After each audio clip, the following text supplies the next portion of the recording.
Napikon ng ekonomista at UP professor na si Winnie Monsod sa patuloy na session ng Senado sa usaping pag-amyenda. Pero bago ang lahat, kung hindi ka pa nakakapag-subscribe sa aking channel, please do subscribe at click notification bell para mas lagi kang updated sa mga susunod kong mga videos.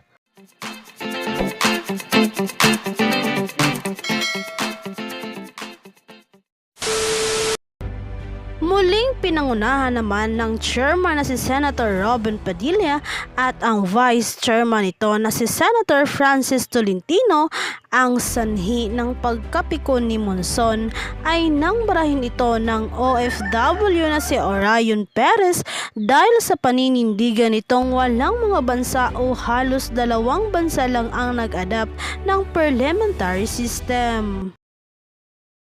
Bilang banat ni Orion Perez ay nag-post pa nga ito sa kanyang FB at ang sabi ay,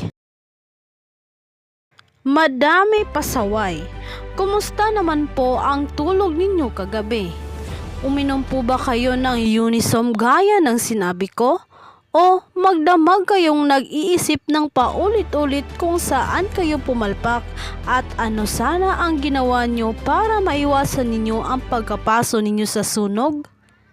Simple lang po, nasa lahat ng datos ang sagot.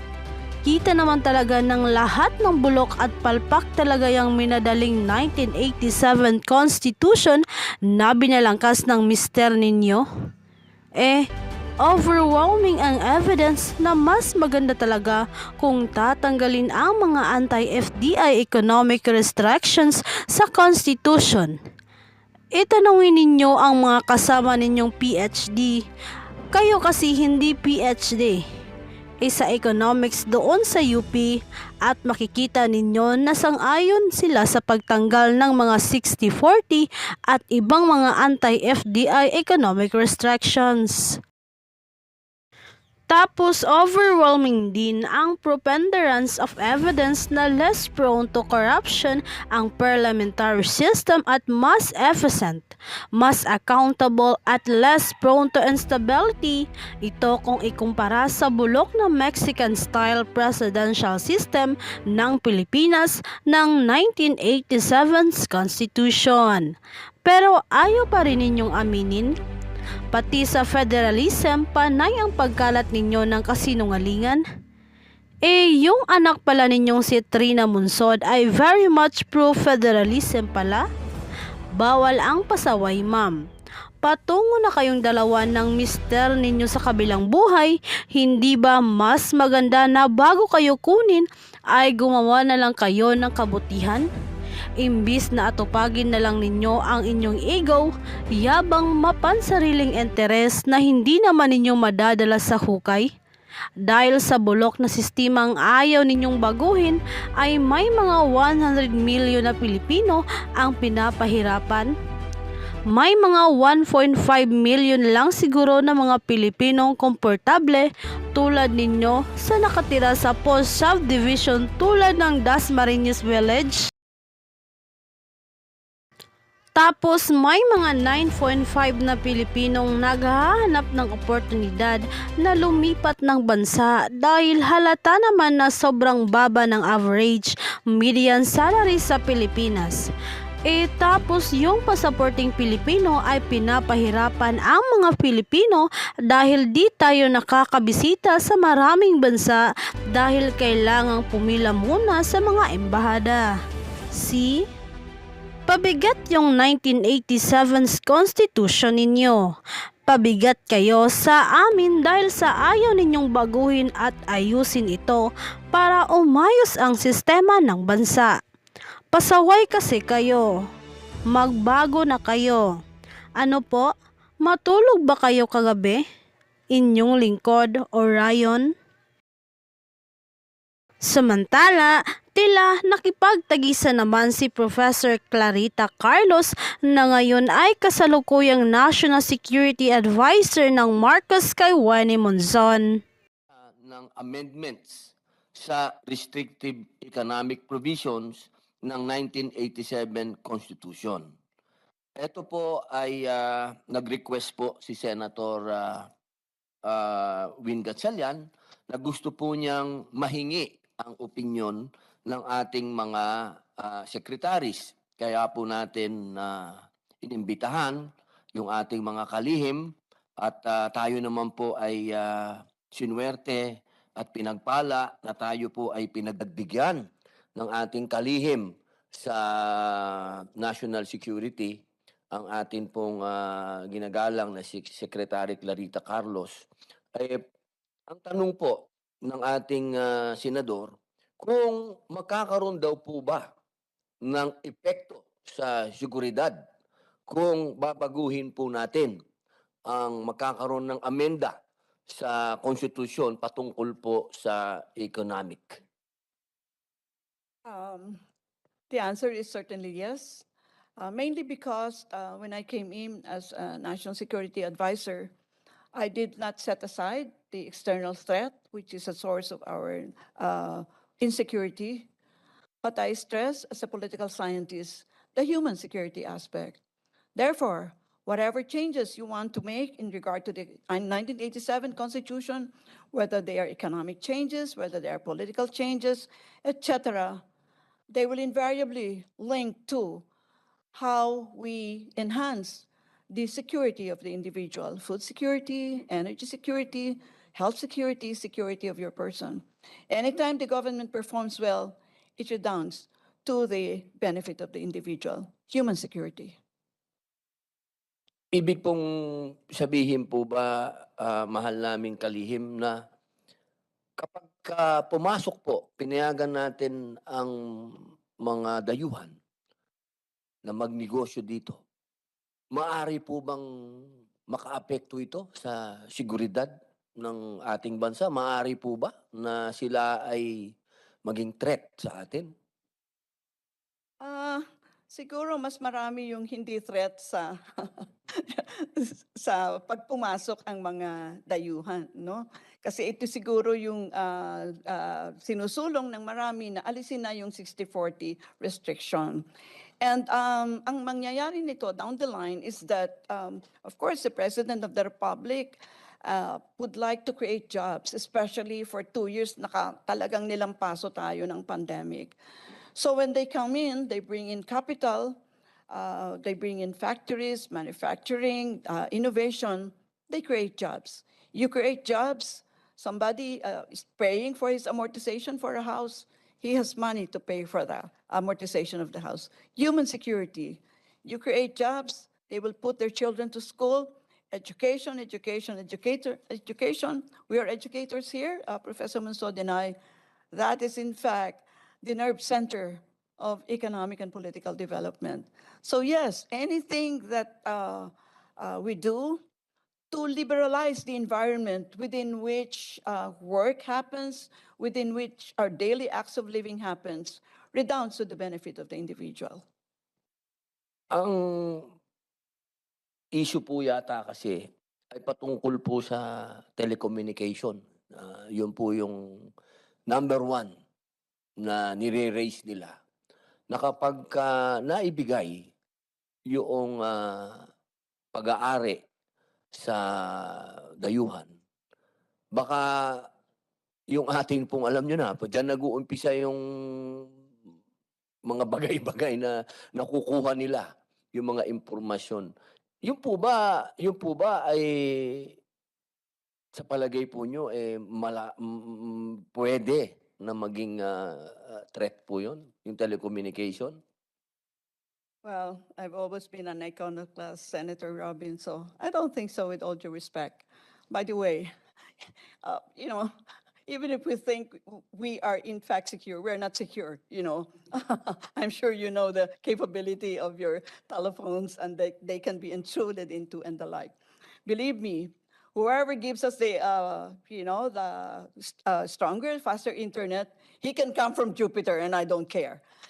Because we're moving towards globalization. Economies are already meshed with each other. So do we care who owns what? I think I care who gives the best service. And I really don't care who you are.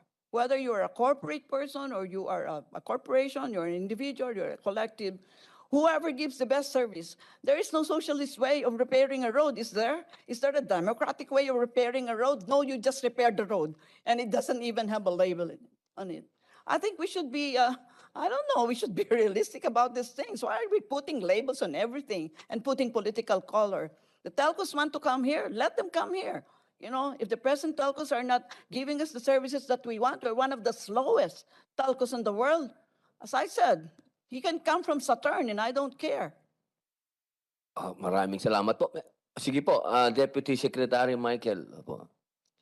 Well, Senator, you cannot prevent a determined actor if he wants to penetrate your communication, whether he is an owner or an outsider. I mean, we can talk about any other country with capabilities, and they may not own your telcos, and they could do something about your system. But what the problem with this kind of fear is that first and foremost, there is no evidence that would support that in fact when you have the ownership by foreigners is that it will automatically be a breach of our security, because some people would only want to do business and would not do something else. And we have to weigh the security implications and our desire to have better services, because the better services redounds later on to your ability to progress economically. And when we talk about the linkage between economic development and security, we have to always understand that economic and security, they are like double helix. Your ability to secure your nation is underpinned your ability to progress economically. It also goes the same way that your ability to progress also depends on your capability to secure your country. So it is not an either or thing. It is not one coming after the other. It is actually a double helix thing that you do not know where to begin, except that you know that they are interlinked. Now, when there are clear evidence that this equity requirement retard our nation. This is true in many sectors of our economy, in the telecommunication, in the shipping industry. I will give an example in the shipping industry. When you require equity ownership by Filipinos, once upon a time in the 70s, we have in our ships registry, in our marina, there were more than 1,500 ships registered under Philippine flag. Then in the 80s, it was reduced to 800. Now we have less than 150 ships. And what does it mean? That's the reason why you have your seafarers boarding foreign ships instead of Filipino ships, because instead of Filipino flag ships, because of many requirements that we are imposing. I mean, if I am the owner of the ship, for example, I am a German, of course, I would have to have some say on the decision making. If I don't have the decision making power, then I will not invest in your country. Okay. Malinaw po na hindi po kayo kontra dito na magkaroon na tanggalin na itong 60-40. Sige, Mr. Chairman, Senator. malinaw na hindi sila kontra at hindi sila worried. Hindi sila worried. Okay po, tatanungin naman po natin ang ating mga bisita. Sige po. Ano ba yun, Secretary? You're not even worried about it? Let us say it's not a high threat. Okay po, sa NEDA, sino po ang pwedeng sumagot sa NEDA sapagkat kayo po ang ni-request ni Senator Win patungkol dito. Ito po ba ay makakatulong ang pag-aamyenda nitong batas na ito? Makakatulong po ba ito sa ating ekonomiya? Marami pong salamat to the Honorable Chairman, Senator Robin, and the members of the committee Senator De La Rosa, Senator Tolentino, Senator Pimentel. Magandang umaga po sa lahat. Now, on the matter concerning resolution of both houses, number one, NEDA has been supportive naman po. We support the objective and vision in the proposed resolution, as this recognizes yung need for the country to adapt to the present and future socioeconomic condition of the country. In recent past, Honorable Chair, NEDA has been supportive of the Senate initiatives to relax restrictive foreign ownership limitations on certain key investment areas. For instance, sir, papasalamat na kami sa Senate for passing the amendments of the Retail Trade Liberalization Act, the Foreign Investment Act, and the Public Service Act. Actually, sir, Sir, maputol ko po kayo, sir, ha? Meron pong yung po sa Foreign Direct Investment Act, madami po ang nagre-react. Opo, kasi ang sinasabi, ito daw po ay questionable. Yung pong pagkakapasa po nun, although hindi ko po ito kinokontra, tandaan po ninyo, ako po ay kahit pagbalik-balik ta rin po ninyo ako, PDP laban po ako. Ako ay nasa wing ng kasama po ako dito sa sa act na to. Pero siyempre, ako po ay nasa committee na ito na marami pong sektor ang nagsasabi na illegal ang pagkakapasa noong Foreign Direct Investment Act. Sapagkat ang nararapat lamang daw po na magdesisyon at magbigay ng interpretasyon sa saligang batas ay ang Supreme Court. Kasi ang nangyari po doon ay binigyan nila ng definisyon yung public utilities. Alam nyo man po siguro kung ano yung foreign direct investment, hindi po ba? Yun po ang kine-question. Wala daw pong karapatan ang Kongreso, ang legislative, na i-identify nila kung ano lang yung public utilities. Ang dapat lang daw po nun, ang meron lang daw pong dapat na nag-i-interpret nun ay ang Supreme Court. Gusto ko lang pong sabihin dito, kahit na meron tayong batas ngayon na existing, sa akin pong palagay, hindi po tama na sa atin pang nanggagaling yung mga question.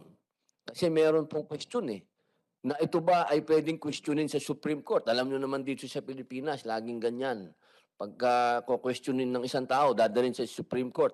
Kung ikaw, negosyante, foreign investor, papasok ka, meron kang dalang, may bagong batas na na pinirmahan ng ang 18th Congress, pinirmahan ng presidente nila. Okay na to.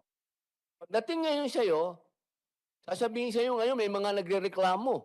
Sino ba yung mga nagrereklamo? Number one, yung mga dating justice. Si Justice Carpio, sinabi niya illegal yun. Yung mga ibang professional na mga lawyers, sinabi nila illegal. So kung ikaw ngayon yung foreign investor, hindi ka siguro mahirapan kang maglagay ng mag-aalanganin ka. Kaya po ang tanong sa inyo po, Sir Bien Ganapin, ganda na po ng apelyido nyo, Ganapin. Opo. Pabor po ba kayo na amendahan natin mismo yung 60-40 yung saligang batas? Kasi ang sinasabi nila kasi walang karapatan ng Kongreso amendahan ng isang batas ang saligang batas. Hindi pwede 'yon. Kumbaga sinasabi nila hindi pwede, saligang batas yan, amendahan mo. Pag amendahan mo ang saligang batas, kailangan dumaan ka doon sa tatlo, con-as o yung People's Initiative. Ngayon, kayo po, tatanungin ko po kayo, diretsahin nyo na po ko, Sir Ganapin.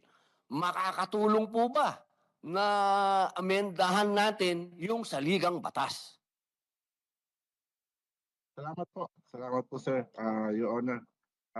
With regards po doon sa binabanggit niyo po kanina na yung batas ng Public Service Act. Public Service Act po 'yon, yung pinasa ng Kongreso nung this year lang po 'yun nung March. Ang ginawa lang po doon, Senator, is to define kung ano yung public utility as a separate from Boss, yun nga yun, boss eh. Boss, yun nga yun. Yun nga ang point. Ang point natin, binubuksan natin kasi yung public service daw natin, public utility sa foreign. Di ba? Yun nga yun, boss eh. Yun nga yung point. Ang sinasabi nga ng mga dating justices, illegal. Illegal yung ginawa kasi dinefine ng Congress kung ano yung public utilities. Hindi nga daw po pwede yun. Yung Public Service Act, ano yan eh, ang mangyayari dyan, boss, mauuwi sa Supreme Court. Mauuwi yan sa Supreme Court. At ang sabi ng Supreme Court, sila lang ang may karapatan mag-define. Sila lang ang may karapatan mag-interpret ng saligang batas. So, ang simple lang po yung tanong ko, wag na po nating balikan yun kasi pag ang haba po tayo. Simpleng tanong, boss. Pabor po ba ang NEDA na amendahan yung 60-40? Yung hinihingi po ni Senator Gatchalian. Pabor po ba kayo na ito po ba'y makakatulong sa ekonomiya? Itong pag-aamenda ng saligang batas. Kalimutan na po natin yung sinasabi natin ng mga bagong batas. Kasi po, ang sinasabi nga ng karamihan, ito ay illegal. Hindi niyo po ako pwedeng sabihin na against ako dyan dahil galing po yung batas na yan doon sa aking presidente, ex-president. Kaya kung akong tatanungin niyo ako, pabor ako dyan sa batas na yan. Pero hindi, ang pinag-uusapan po natin ngayon ay ang katotohanan. Ano ba yung katotohanan? Kine-question ito. Kine-question. Ang lahat ng bagay na may question, pag dumating sa Supreme Court, halimbawa, ako yung dayuhan, may pera ako, nag-invest na ako, nandyan na, biglang dinesisyonan ng Supreme Court, illegal yung batas, patay tayo dyan, boss. Yun ang inaano po natin. Ano po ba kayo? Pabor na amendahan, ang 60-40 na yan, o hindi? Yun lang po, boss.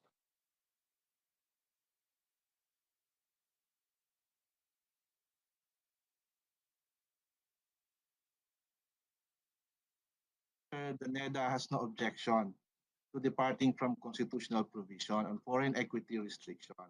But of course, we leave such wisdom to Congress. We think that this will enable us to quickly step up in order to meet the requisites of modern economies. Thank you po. Ayun, napakaganda po, sir. Yun lang po ang gusto namin madinig. Wala po kayong objection. Napakasarap pong madinig niyan, boss. Maraming salamat po, Sir Bien. Opo, salamat po. Wag po kayong aalis, Sir Bien, ha? Marami po pong magaganap. Salamat po. Opo, tatanungin ko lang po, meron po kayong, opo, meron lang po akong itatanong kay Ma'am Shulita Monsod. Ma'am, gusto ko lang pong tanungin kung sa inyo po bang palagay, magkakaroon po ba ng magandang epekto kung atin pong aamendahan ang economic provision sa 1987 Constitution? Ang stand ko po is that amending those constitutions are neither necessary nor sufficient to attract foreign direct investment. Hindi po necessary.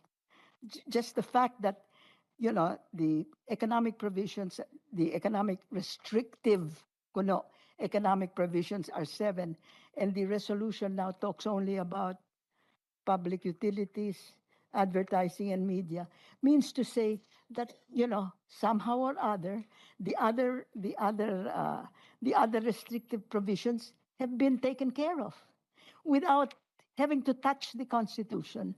So that's what my presentation is all about. The economic provisions of the Constitution, the so-called restrictive. Amending that is neither necessary nor will amending it, bring in a flood of foreign direct investments, because there are other. If you will allow me to make my presentation, I will do it. But that's the crux of my point. Okay po, pakinggan ko lang po si Secretary Michael Castillo. Mr. Chair, Okay, President. there is no problem for an equity requirement on certain sectors of the economy, because that is a tool for regulation. But it doesn't have to be in the Constitution. It has to be given to Congress to determine which particular enterprise would require equity requirement. Because by keeping it in the Constitution, it limits the power of Congress to define policies and to enact policies that would in fact support economic progress. The fact that it is in the Constitution, it is a constraint there is no problem that in every enterprise the Congress will define, okay, in this particular sector it's 70-30, in this particular sector it's 60-40, then in another sector it must be 51-49. There is nothing wrong with that, but if it is in the Constitution, I think it is limiting.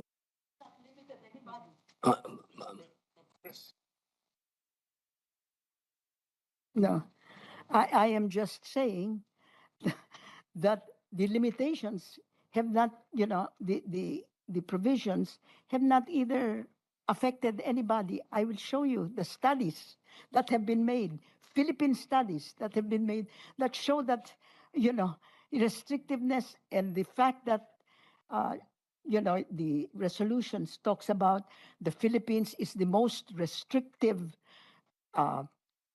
with respect to foreign direct investment.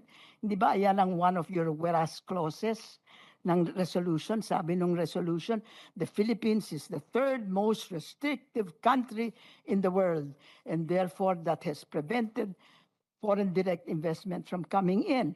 Well, I just wanted to point out that foreign direct investment restrictiveness index that has been going on from 1997, then it started again in 2003, then it's 2006, then 2010, all the way up. That restrictiveness index shows that 1997, 2003, 2006, 2010, all the way to 2014, the most restrictive country in the world with respect to foreign direct investment was China.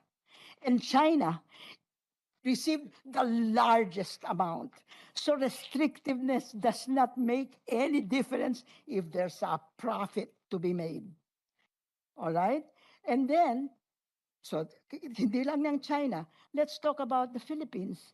The Philippines became number one in 2015, I think, and 2016. Basta after 2014, China ang number one. After 2015, the Philippines became number one. And yet, if you will look at the data, the most foreign investment we have gotten 16 and 17. In 18, it started to go down, and it is now going down. So I'm saying this restrictiveness, lifting the restrictiveness is not necessary. To all intents and purposes, for all intents and purposes, the door to foreign direct investment is open. They don't come in. And why don't they come in? It's not because of restrictiveness or not. Because the Philippines most restrictive, so much money came in. Right? So let's look at the evidence. Let's not just argue. Let's look at the evidence. Because so many people have made studies on foreign direct investment and have made their conclusions on the basis of those empirical studies, not on the basis of arguments. Let's just look at the data, the hard evidence, and it will show you. Sir Castillo? Well, we have to look at two sides of the coin. One question is, does it limit? The other one is, does it benefit? Now, I have never found any study that would point to a conclusion that the 60-40 requirement in our constitution actually benefited the nation in terms of economic progress and in terms of our ability to create jobs for our people. So it has to be two ways that we have to look into. Secretary Carlos. May I add to the continuing conversation here?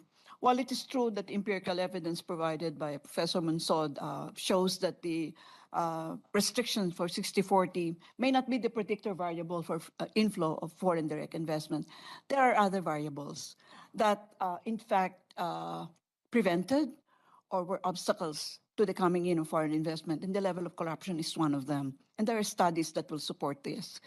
So I agree with my colleague here and my former student also, Eric.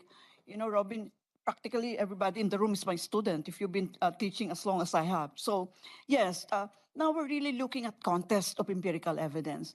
And that really occurs in the social science literature. Even in the natural science literature, this occurs. But I think we must see the preponderance of evidence, meaning which has, so I was saying, which has the most pluses that will pursue the argument that we were making earlier in the session. And not only that, we have to show remarkably and arguably that in fact the studies being compared are comparable. So there's no question about empirical evidence in regard to this. So we are not saying that the 60-40 is the predictor variable. There are other predictor variables for why foreign investment comes.